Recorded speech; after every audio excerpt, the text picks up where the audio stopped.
It is so good to be back. Hello everyone, I'm Mathew Gnagy, and this is the Modern Maker Workroom.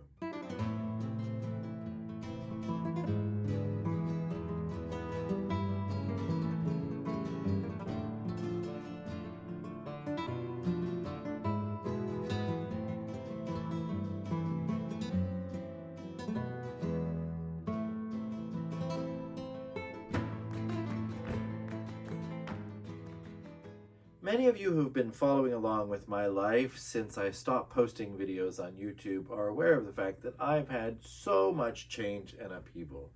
I'm sorry to say that my marriage has ended in divorce, but it's a good thing, I think, for both of us, and we are moving forward into our new lives. I want to talk a little bit about the things that are exciting me right now because they're new and they're different, and some of them are old friends, some of them are new friends, but at the base of it all, my inspiration is back. Let's start by talking a little bit about my fiber and textile arts as they are right now. I have been doing a little bit less sewing in the workroom lately because I've been so consumed by working with yarn and spinning and weaving. So first up we have this spinning project that has turned into an epic knitting project. This green wool came from a giant ball of roving that I picked up at the New York Sheep and Wool Festival last fall. Now, I'm always inspired by the balls of roving that I get from this company, but this one in particular was amazing. It was just so bright in the ball and so lustrous, and I had no idea that it was going to turn into such a beautiful green shade. So it's the basis of the main color for this sweater, but I thought, oh, the heathering in this yarn is just so exquisite that I had to create a sweater to go along with it. And of course, when it comes to color work, I immediately turned towards the Swedish tradition from Bohuslän. Now, Bohuslän is well known for Bohusstickning, which was a knitting company that was started in the 20th century, and it had a decent lifespan. Many of the patterns that you can still get the yarns. They're quite traditional. You're expected to get the yarn and you need to knit the pattern the way it's intended to be knit. Now, I have a kit and I'm working on it and I think it's a really fun project, but this one I really wanted to make my own. And I loved the idea of collecting different colors in the yoke so that I could bring out all the different shades in the heather. I'm really excited about wearing it when it's finished, and I can't wait to show you when it's done. The back is knit and the front is on its way. I hope I have enough yarn to finish out the sleeves, but just in case I don't, I'm going to make sure that there's a gauntlet section at the bottom of the sleeve that is more of the colorwork pattern. And I'm really excited to knit that up. I think it's going to be just a beautiful garment. I can't wait to finish it. I did a little Instagram video of me knitting on this sweater, and I'm so used to my knitting speed, I forget that other people think that I'm really, really fast. And so I posted this video and everyone said, oh my gosh, you're so fast. And I sure hope so, because these are very small needles and very small stitches. And I would like to wear the sweater before winter is over. One of the things I'd like to talk about a little bit with knitting, this is something that I'm noticing a lot of. I've been spending more time in museums, spending more time looking at knitwear. I just want to talk about the fact that vintage knitting and historical knitting is a completely different texture than what we do today. And it really hit home to me, I think, when I was looking at images of knit gloves from the Netherlands when I was writing Knitting with the Modern Maker. Just the density of knit is so much tighter and firmer in historical knits, it seems, than there really is in modern knits. Modern knits tend to be kind of loosely knit. They tend to be very springy, whereas a lot of historical knits and traditional knits, they tend to have a density to them where the fabric isn't as stretchy, where it's a more utilitarian fabric. So, you know, when you're knitting a pair of gloves, if the fabric is very densely knit, then you're not going to feel as much air and chill coming through them. And I think that's really important to remember that, you know, as time has gone on, our climate control capabilities have gotten better. And so we don't need to have garments that are warm in a utilitarian sense unless we're going outside. So when I'm knitting this particular sweater, I'm using a fine yarn and I'm using a small needle. The yarn that I spun for this is fingering weight, more or less. It varies a little bit because it's hand spun and I'm not the world's most champion spinner. And then I'm knitting it on a size 3 American knitting needle. I knit quite tight naturally though, so I think most people would probably get this gauge knitting on a size 2. I just wanted to mention this about vintage knits and historical knits, is that the gauge is so much more dense. So when you're looking at your gauge swatch, make sure that the texture of your fabric is similar to what you're looking at from a historical piece. So, to keep with the theme of spinning for the moment, also at the Sheep and Wool Festival, I picked up an exquisite roving that was 50% wool, 50% mohair. And I decided I would spin it up in singles because I'm planning on weaving with it at some point, and I wanted it to be a nice fine weft. So I spun all of this up. This is the entire batch. I haven't really calculated yardage yet, so I'm not sure how far it's going to go, but let me tell you, the 50% wool, 50% mohair blend, when it comes to spinning, it just can't be beat. It's so easy to draft. It just falls into the correct diameter of yarn so easily. And just the colors that are present in here are very similar to the colors that are in the green yarn that I just showed you with the other sweater, but it's much more striped and it's much more strong. And I absolutely love the way that it looks. I can't wait to warp up the weaving loom and get this started. It's just dreamy. And let me tell you, to touch it, it's so soft. I hope you can feel its loft and lustrousness in the camera because it is amazing. To keep with the theme of spinning, let me talk to you a little bit about this yarn. Now, this comes from a Swedish sheep breed from Gotland, and the sheep itself is this grayish black color, and when it's spun, it creates this exquisite heathered silver shade. And the fiber is such a long staple that it spins up almost like mohair. I was really impressed. I think the closest breed that we might have to this would be the Leicester Longhair from England. It's a very similar texture yarn. This is very much a Scandinavian texture. I've been spinning with Swedish sheep quite a lot lately, and I can tell you this is just like every other Swedish wool, except it's this incredible color. Now, I did pick this up at the New York Sheep and Wool Festival from a couple of Swedes who were selling this, and it's been grown and harvested in Sweden, and I will be knitting something that will be going back to Sweden. I don't know if anyone here is sensing a theme.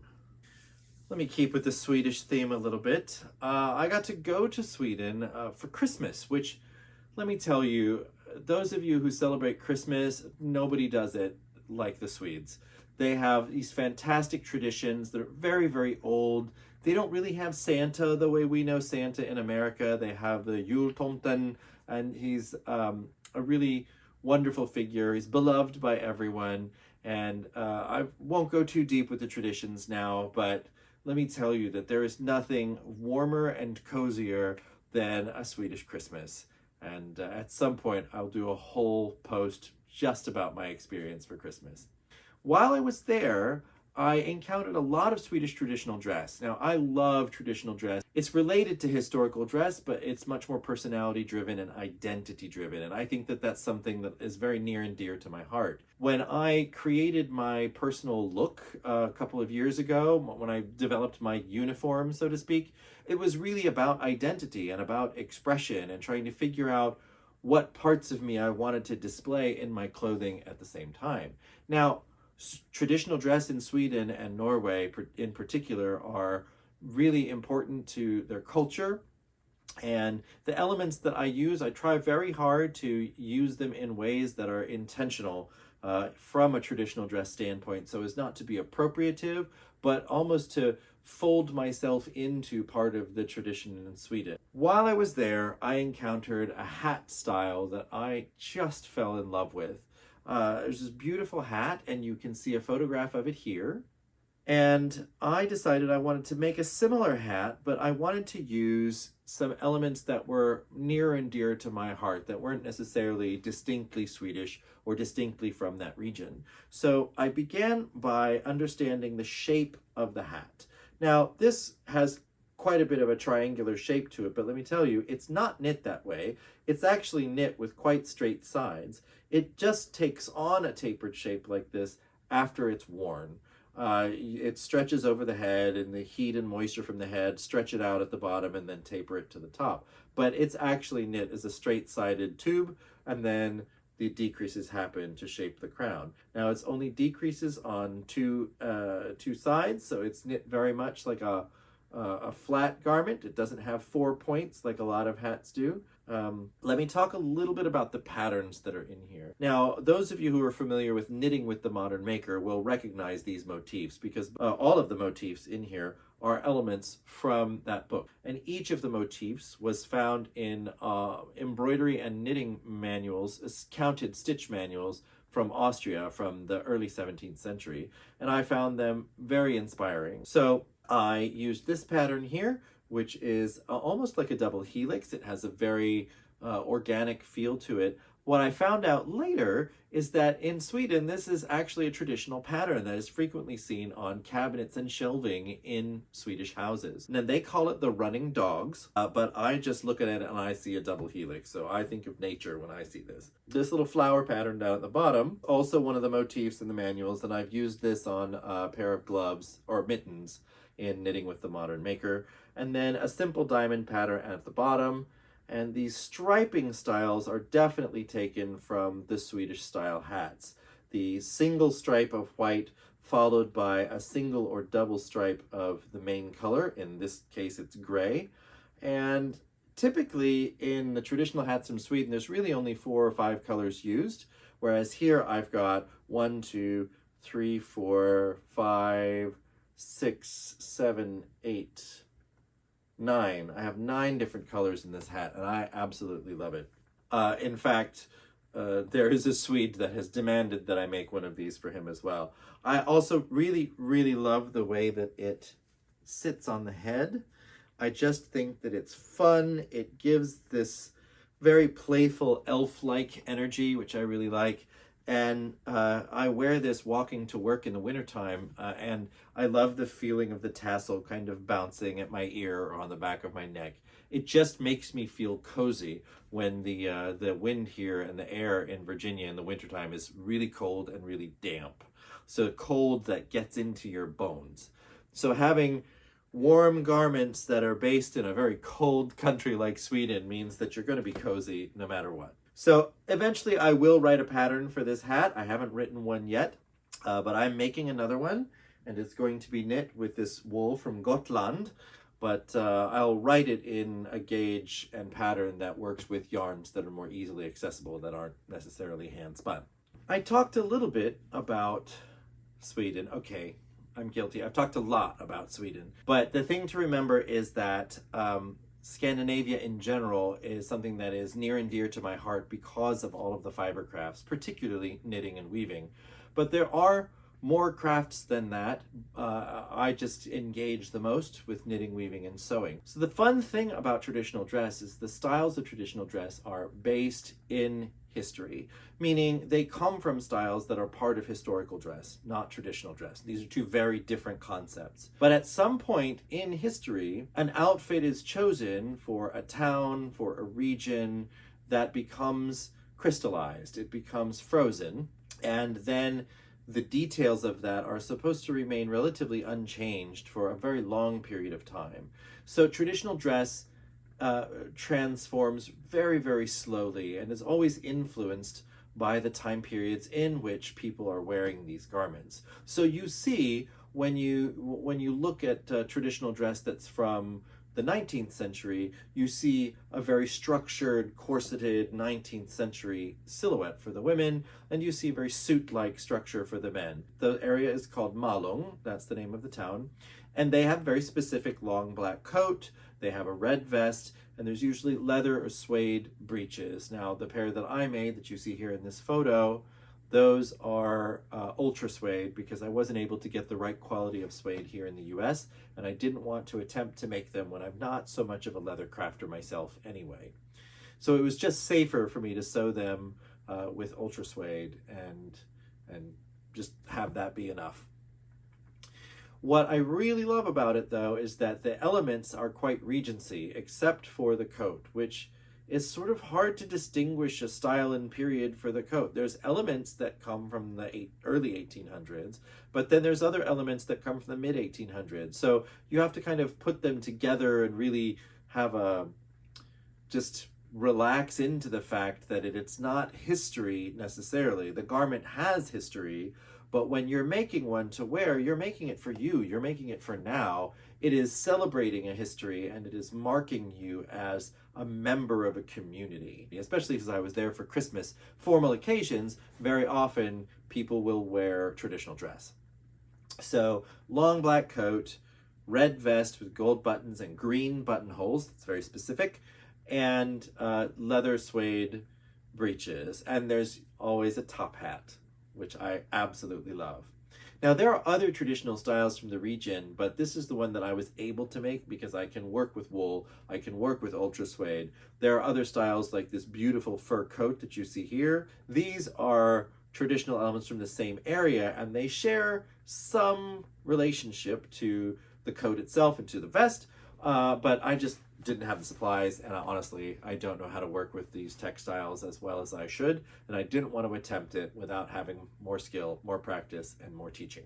I absolutely loved wearing these clothes because of one of the things that I was doing while I was there for Christmas. I was helping a family basically take care of guests at a hotel for 3 days, and it was delightful to just dress in the same outfit every single day, knowing that I felt very Swedish, even though I'm not. I felt very Swedish. I felt like I belonged. People really appreciated seeing the traditional dress. And I felt that I made it pretty well because no one looked at it too hard and said, wait, was this actually made here? Regardless, it was a wonderful time and very comfortable clothing to wear. I was quite surprised at how comfortable it was. While I was there, the person who was hosting me took me to the museum in Malung, where I got to examine, along with him, I got to examine one of the earliest known examples of this style of coat from Malung. Now, this coat is probably from the mid-1800s, maybe early 1800s if we push some of the silhouette lines back a little bit. It is made from vodmal, which is basically a name for a specific kind of twill fabric that's folded into a coat-like felt textile. And vodmal, those of you who study Middle Ages and Dark Ages know that this fabric has been around in Scandinavia for ever. Like some of the earliest known textiles from the Scandinavian region are made with vodmal. So it's a traditional fabric, a long-standing traditional fabric, and its elements, generally, its elements are a Z-spun warp and an S-spun weft. It is always a 2-2 twill, without exception, a 2-2 twill, and then it's fulled within an inch of its life. It is fulled so much. And the thing that really took me and shocked me about this coat when we picked up this coat at the museum is that it was really thick and very densely fulled. And you could tell, like, this coat belongs in Sweden. It would keep somebody warm, it would move really well, and beautiful elements, and you could tell that it was handmade with love. Now, a lot of traditional dress is also designed so that it can be made by people who aren't experts. And I think this is an important element to remember, that traditional dress is clothing that is meant for the people. It's not meant for a high-level tailor, so all of the techniques are quite accessible, and one technique can foster knowledge about another. So if you know how to make a coat from one region, you're probably going to have the same techniques to make a coat from another region. And if you move and you become part of a new community, you may want to wear the folkdräkt, which is the word in Sweden that they use for traditional dress. You may want to wear the folkdräkt of that town that you move to, the region that you move to. So knowing the basic techniques is really important. And there's some very different techniques between male presenting clothing and female presenting clothing. I've only spent my time studying the male presenting clothing for the moment, but the female presenting clothing is definitely on my agenda of things I want to learn, because there's so much embroidery and embellishment and a lot more technique, I think, involved in the making of a single outfit than there is in the making of a single men's outfit. So, speaking of Vodmal, as soon as I got back, I warped up my weaving loom and I wove some Vodmal. Now, I made the warp with a commercial yarn, and then I spun all of the weft, except for a tiny bit at the very end of the weaving when I ran out of the fiber for the weft. So this is the fabric that I ended up with.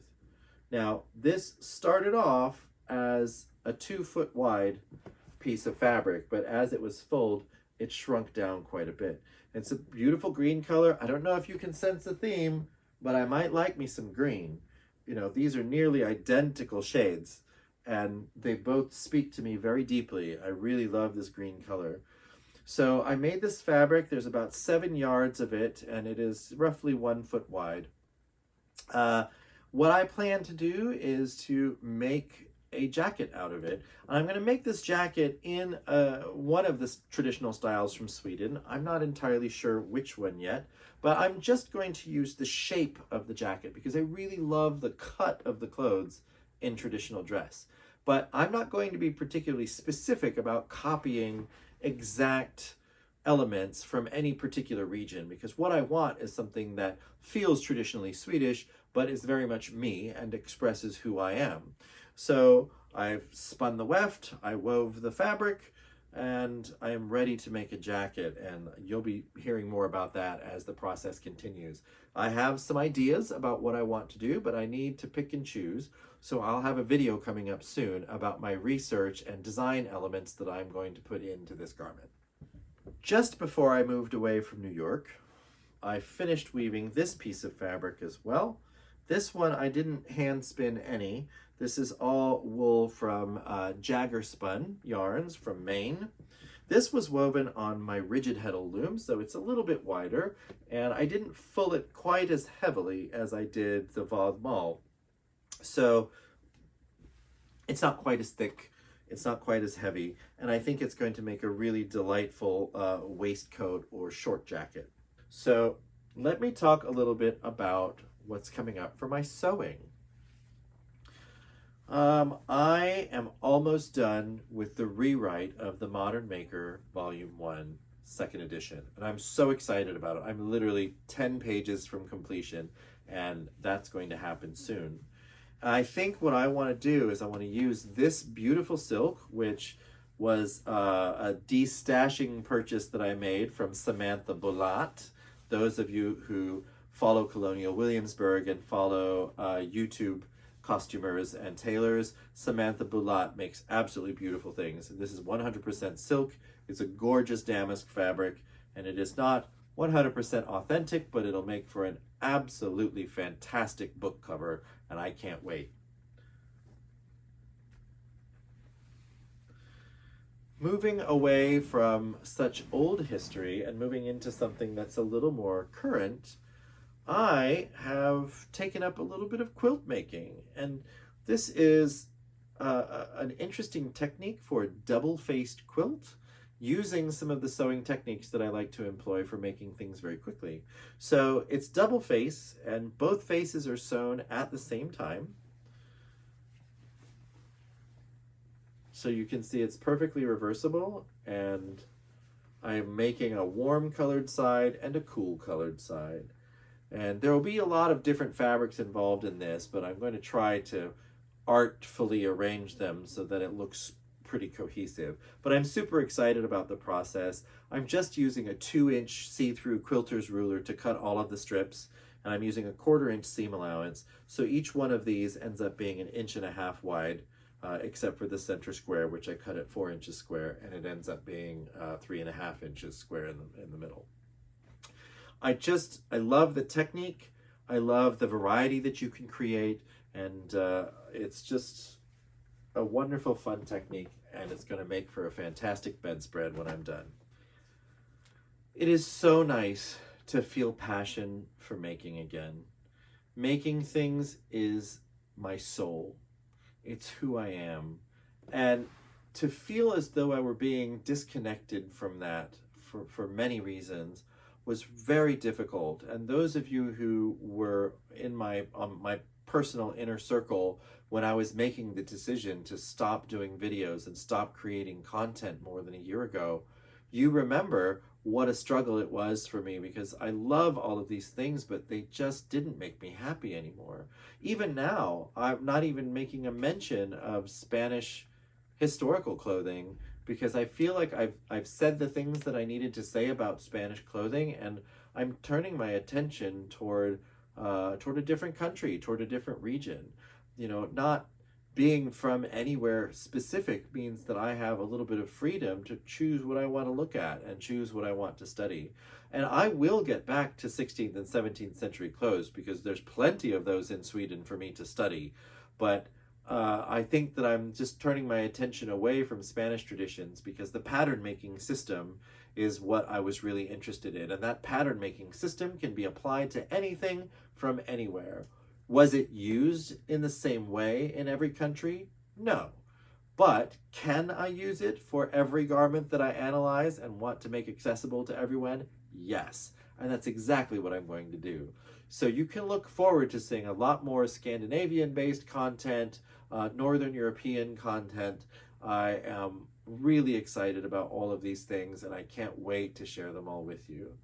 So I am really appreciative of the hundreds and hundreds of people who have supported me during this downtime and not canceled their Patreon, and they have not canceled their subscriptions to the website, and they have said, nope, you're worth it. I know you will come back. I believe in what you do, and I cannot thank you enough. Something I haven't mentioned that everybody knows if they've been following along is that I am now the head of the Department of Historical Clothing and Dress for Colonial Williamsburg Foundation in Virginia. I love this job. It is amazing. It is complicated and at times quite frustrating, but in really good ways that make me grow, both as a creative person, as a pattern maker, and as a manager. The extent to which I have to understand people in order to be able to do this job is tremendous, and it makes me feel like I'm growing in ways that I've never grown before. So while, yes, at the root of it, we're still making old clothes and trying to do it the best that we can, there's a level of joy in being able to jump into this job and see lots of different things that I want to change, things that I want to keep the same, things that I want to expose a little bit more. It's really joyful. The excitement of being able to just call up Neil and say, hey, I need to make a new thing for our historical area. Can I come view what you have in the collection so that I can do my job better? Having that flexibility and that opportunity is tremendous. And I don't know how much of that I'm going to be allowed to share with you in terms of a lot of the garments. I mean, they belong to the foundation. I don't know what the legal ramifications are for me to display them in a public-facing video. But if I get permission, I will let you know, and I will absolutely make those videos and show you what I'm working with, because the journey is amazing. I can't stop using that word. That's what it feels like. I'm excited. I'm happy to go to work every morning. This beautiful 3-mile walk to get from my apartment to Colonial Williamsburg is stunning. I go past beautiful woods. I get to go over a little river. I get to walk by William and Mary College, which is absolutely gorgeous. And then I get to walk through the entire historical area just to get to my building. So every single day is a walk through history for me, and it is so exciting. And I can't wait to tell you more about all those different things that are happening. So thank you so much for watching, and I'll be back again with you soon. One of these days soon, I will do a making video. This is a video for me to get back into the habit of making video, and I'm really excited to have this for you, and I can't wait to show you more. Everybody have a great time. Happy stitching, happy spinning, happy sewing, and ladies and gentlemen, we are back.